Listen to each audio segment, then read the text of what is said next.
സംസ്ഥാനത്ത് അതിഥി തൊഴിലാളികളുടെ രജിസ്ട്രേഷൻ നടപടികൾ ലേബർ ഡിപ്പാർട്ട്മെന്റ് സ്വീകരിച്ചു വരുന്നു. ക്രിമിനൽ സ്വഭാവമുള്ളവരും വൈകൃത സ്വഭാവമുള്ളവരും ഇക്കൂട്ടത്തിലുണ്ടെന്ന് മന്ത്രി വി.എൻ. വാസവൻ.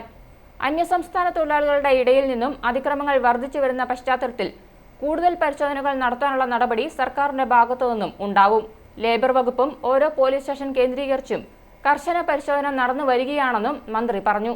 അതിഥി തൊഴിലാളികളെ നമ്മുടെ സംസ്ഥാനത്തേക്ക് വരുമ്പോൾ തന്നെ രജിസ്റ്റർ ചെയ്യുന്നൊരു സംവിധാനം ഇപ്പോൾ നിലവിൽ ഗവൺമെൻറ് നടപടികൾ സ്വീകരിച്ചത്.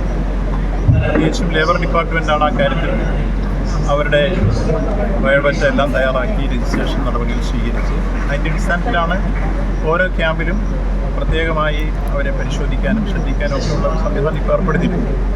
പക്ഷേ അതിൽ ഒറ്റപ്പെട്ട രൂപത്തിൽ ചില കൂട്ടരുകൾ ക്രിമിനൽ സ്വഭാവമുള്ളവരും അതോടൊപ്പം തന്നെ മറ്റ് തരത്തിലടക്കമുള്ള എല്ലാ വൈകൃതങ്ങളിലേക്കും പോകുന്ന കൂട്ടരും ഇതെല്ലാം നമുക്കറിയാൻ കഴിയുന്നു. സമീപകാലത്തുള്ള ഒരു സംഭവം വന്നുകൊണ്ടിരിക്കുന്നതിൻ്റെ പശ്ചാത്തലത്തിൽ ഇപ്പോൾ ഉള്ള പരിശോധന കുറെ കൂടി ഗൗരവമാക്കി കർക്കശമാക്കി മുന്നോട്ട് ആവശ്യമായ നടപടികൾ നമ്മുടെ ഭാഗത്തുണ്ടാവും. ഇപ്പം തന്നെ ആ വിഷയത്തിൽ രജിസ്ട്രേഷൻ പരിശോധനകളും വിവിധ പോലീസ് സ്റ്റേഷൻ കേന്ദ്രീകരിച്ചും ലേബർ ഡിപ്പാർട്ട്മെന്റ് കേന്ദ്രീകരിച്ചും നടക്കുന്നുണ്ട്.